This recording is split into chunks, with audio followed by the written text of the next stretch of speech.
1h e 55 minutos, estamos de volta com o Gazeta Entrevista. Eu esqueci o outro óculos, vou já pegar um carão aqui, vai ter que ser com esse aqui mesmo. Antes de eu fazer a pergunta sobre a participação do Estado, que rumo que o governo vai dar à participação do Estado em grandes empreendimentos, assim, grandes empreendimentos para os nossos padrões econômicos, né? Eu queria que o deputado respondesse aqui a pergunta do internauta. É bom porque já marca a sua posição em relação a esse tema aqui. O Francisco Pancho está colocando aqui. Boa tarde, Tahan e Pedro Longo. O Bolsonaro foi ingrato com o Acre e não inaugurou uma obra sequer aqui. Como o deputado vê essa eleição de segundo turno? Quem ele acha melhor para o nosso Estado? Francisco Pancho. Eu vou deixar o Pancho no vazio. É? Por quê? Porque sabe que o nosso partido teve candidato próprio, né? Na primeira eleição, fui pelo PDT, né? E o nosso eleitorado, foi um eleitorado, eu tenho votos tanto, né, de um lado quanto de outro.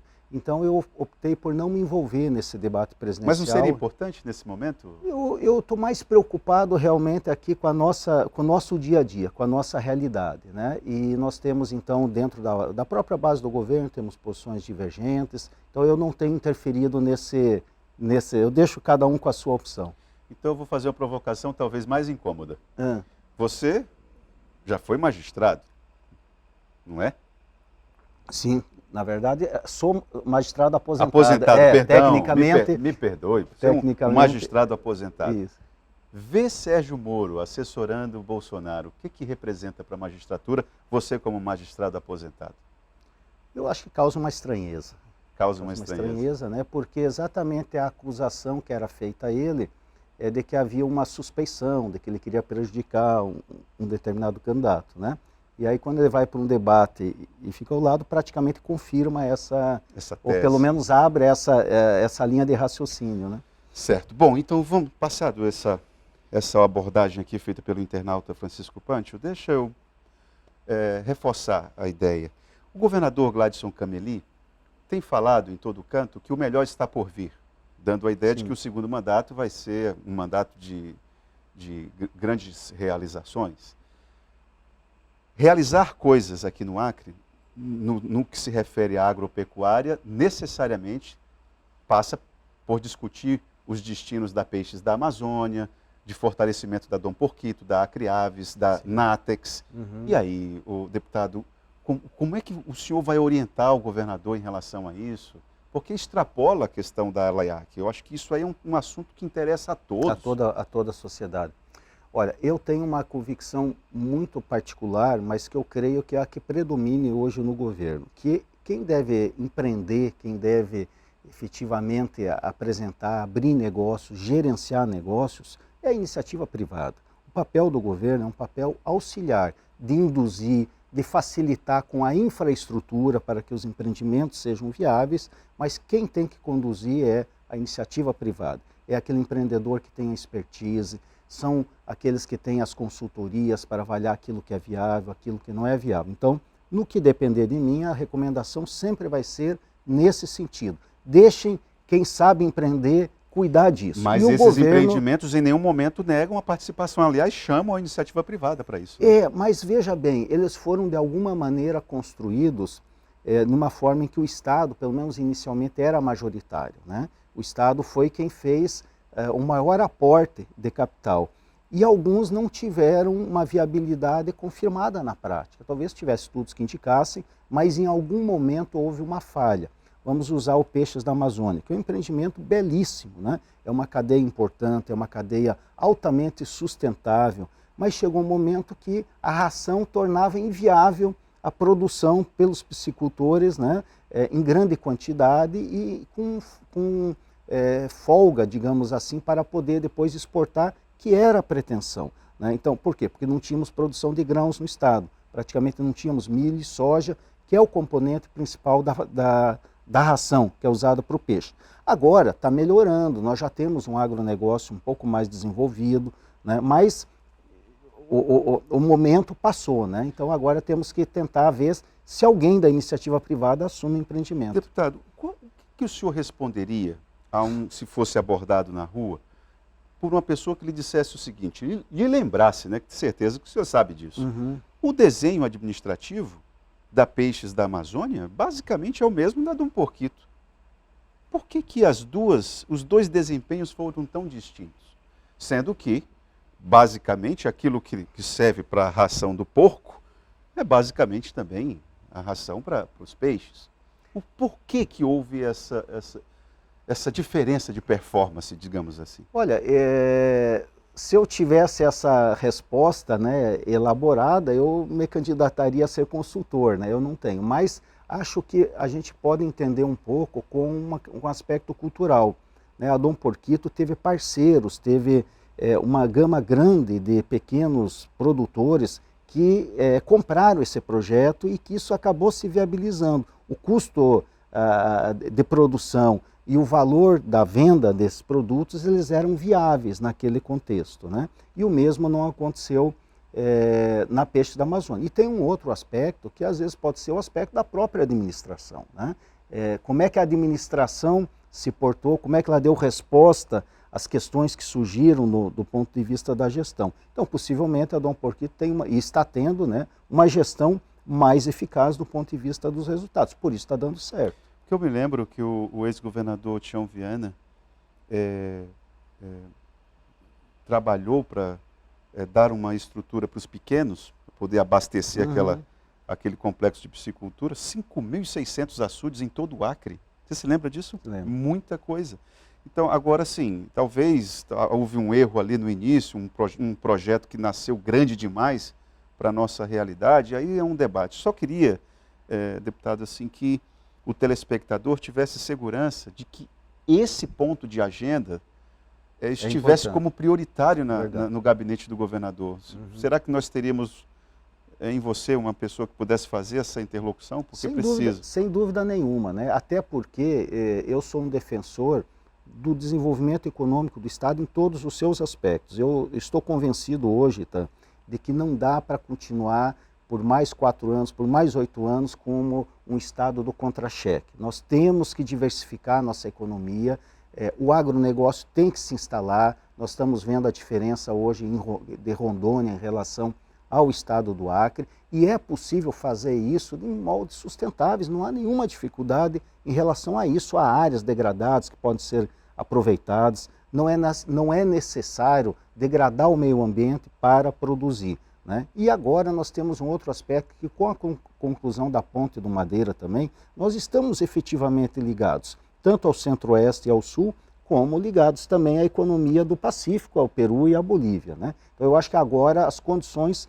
passam a ser bem mais favoráveis. Espero que tenhamos sucesso em atrair empreendedores para o nosso Estado e, de alguma maneira, o Estado possa ajudar, auxiliar aqueles que já estão aqui e que querem produzir. Porque o cenário político para o governador é o mais favorável possível, né? Com certeza.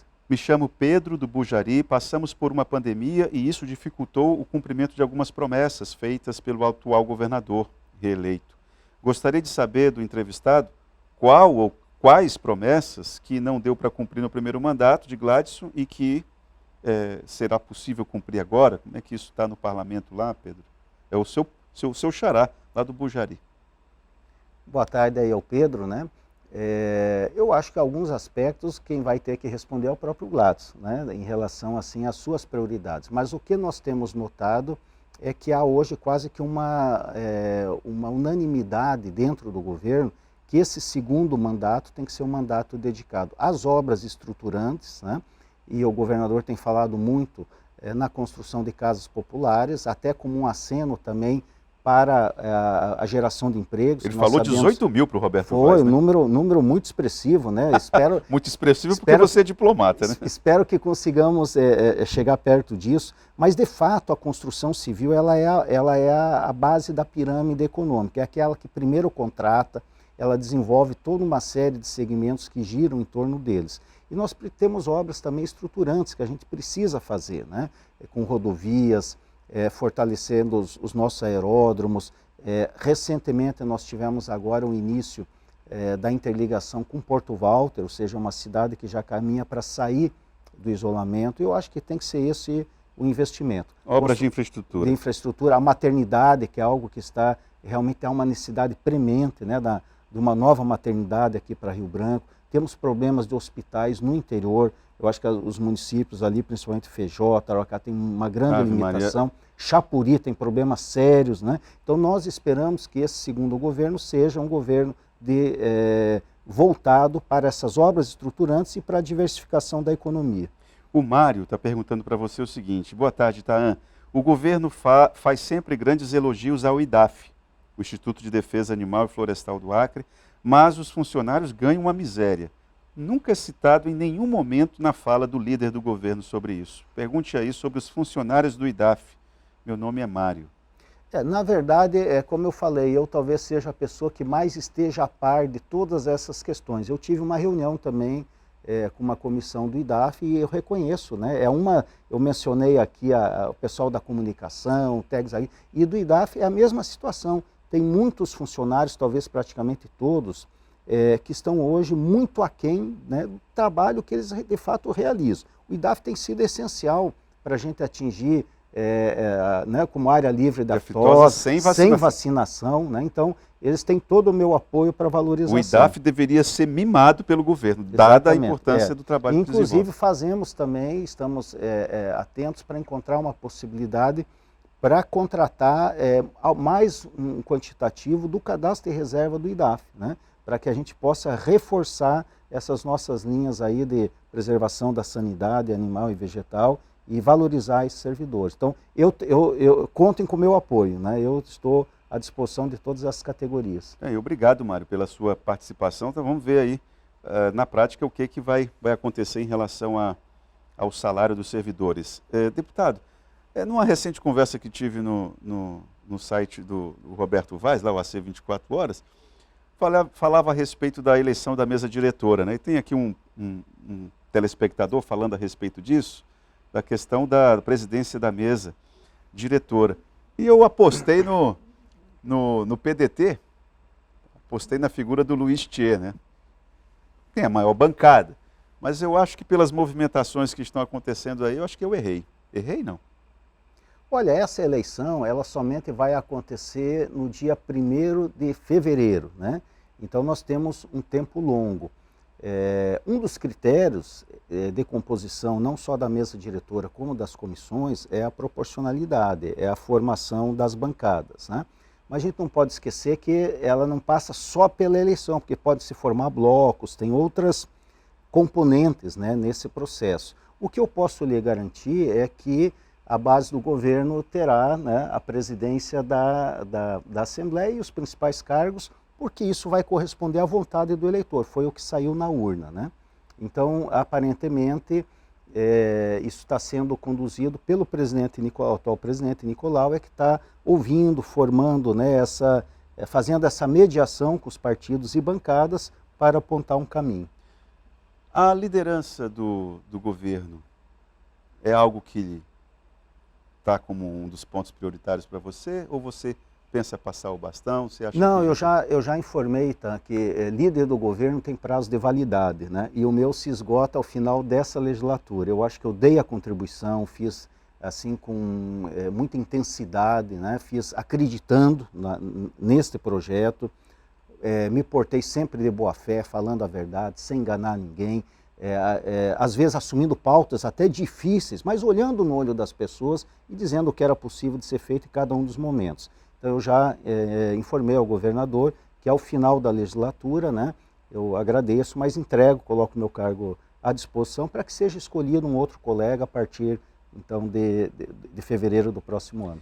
Deputado, dado esse cenário de um cenário econômico muito adverso e o governo, o que eu acho estranho é isso, a nossa economia brasileira vai passar por um momento difícil, aliás o mundo, quem faz conta diz que o 2023 vai ser um ano bem difícil para o mundo inteiro, o Brasil não vai ser diferente, e o Acre poderia ser um pouco diferente, porque a presença do governo é tão forte aqui, e o governo tem condições de intervir em algumas áreas para poder dar uma mudada. Eu estou citando aqui o exemplo desses empreendimentos, né, na área do setor do agro, que o governo poderia dar uma outra configuração, caso ele fosse prioridade.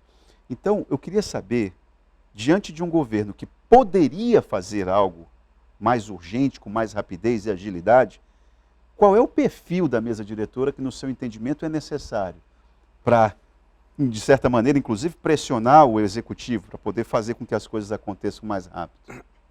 Veja, a mesa diretora, ela tem principalmente um papel de dar estabilidade, né, ao parlamento e de fazer com que os projetos de lei, tanto do executivo quanto aqueles de origem dos parlamentares, eles fluam, eles tramitem de uma forma rápida. Eu acho que esse é o principal critério da mesa diretora, né? A Assembleia tem sido, e aí nós não podemos reclamar nem da oposição, porque todos os projetos realmente importantes, estruturantes, tiveram apoio praticamente unânime na Assembleia nesse período, né? Então, na verdade, o recado fica à equipe de governo, né? Ao secretariado, que o governador tem dado determinações, agora isso tem que se transformar em projetos de lei, tem que se transformar em recursos orçamentários, e a Assembleia não será empecilho para que isso ocorra. Então, eu acho que a mesa diretora, seja qual for a formatação final dela, ela será parceira no sentido de contribuir para o desenvolvimento do Estado, para a execução dos projetos. Certo. Bom, deputado Pedro Longo, parabéns pela sua reeleição. Espero que o trabalho lá aconteça com a rapidez que o povo do Acre está necessitando, viu? Porque está difícil, né? A gente conversando com as pessoas na rua, a situação é de muita urgência. Eu não sei se o poder público está percebendo isso.